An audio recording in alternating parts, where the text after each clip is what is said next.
इतनी साधना गोस्वामी जी ने की, कहीं एक झलक नहीं मिली प्रभु की। प्रभु ने विधान बनाया हो, शौच का बचा हुआ जल, काशी के बाहर जाते थे शौच, एक वृक्ष में डालने लगे, उसमें प्रेत रहता था। भूत भावन की नगरी है। प्रसन्न हुआ जलपान करके, अशुद्ध जल पी के प्रकट हुआ, गोस्वामी जी से कहा डरना मत, तुम्हारी जो इच्छा हो हमसे मांग लो। उनका इच्छा तो यही कि एक बार अपने प्राण प्रीतम सिया राम का दर्शन पाऊं। बोले इतनी सामर्थ्य मेरे में नहीं, लेकिन उपाय बता सकता हूं। जहां भगवत कथा होती है वहां हनुमान जी महाराज विराजमान होते हैं। तो बोले जहां तुलसी घाट है, बाद में नाम तुलसी घाट, वहां भगवत चर्चा होती थी।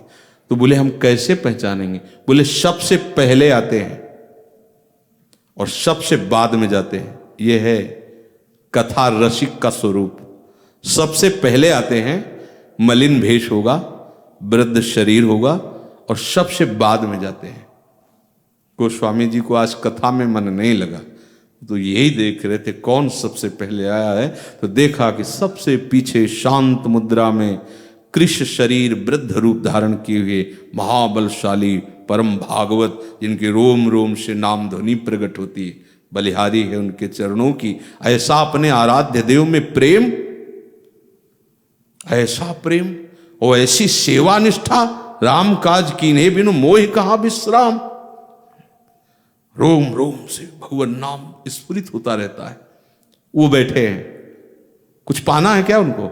ये है आसक्ति अपने आराध्य देव की। उनकी चर्चा, उनका नाम, उनका गुण, उनका रूप सुनने को मिलता है। जहां जहां पी की बात सुने, खोजत तीन गैनन, वो रास्ता खोजते प्रेमीजन, कोई मेरे प्रीतम की बात सुना दे। अकेले पढ़ना और सभा में इसका अंतर होता है, आप खुद अनुभव करना। देखा कथा हुई, सब चले गए, बाद में वहां की रज ऐसे लेके लगाई। महाभागवत है, सामर्थ्य ऐसी है कि प्रभु कहे तुम संतात उरिन मैं तुमसे उरिन नहीं हूं।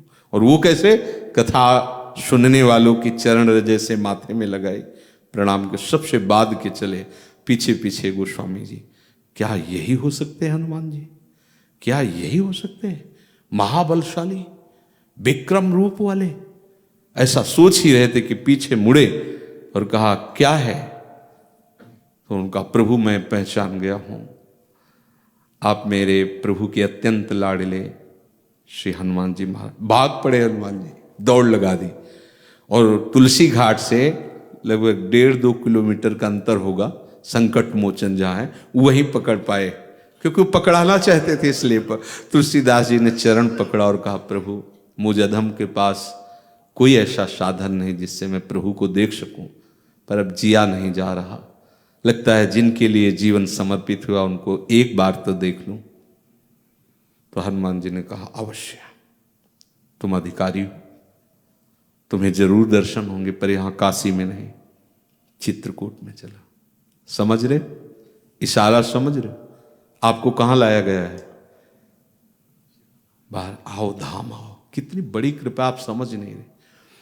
अब गोस्वामी जी को श्री हनुमान जी की प्रार्थना से चित्रकूट में जब वो चंदन घिस करके और सोच रहे थे कि प्रभु आएंगे तो कैसे सेवा करेंगे, क्या करेंगे, इतने में 2 राजकुमार आए और उन्होंने कहा कि हमें थोड़ा चंदन लगाओगे? तो यंत्रवत ऐसे चंदन लगा। पहली बार तो चूक गए थे, दूसरी बार ऐसे यंत्रवत लगा रहे। तो हनुमान जी फिर बोले कि जिनके चंदन लगा रहे हो ना, ये वही है जिनके दर्शन के लिए तुम लाल एकदम। तब देखा गौरवरण, रहते श्याम गौर ही है साहब, गौरवरण लखन जी और श्याम वरण कृतकृत्य हो गए। चित्रकूट के घाट में भई संतन की भीड़, तुलसीदास चंदन घिसत तिलक देत, ऐसा कुछ। हाँ ऐसा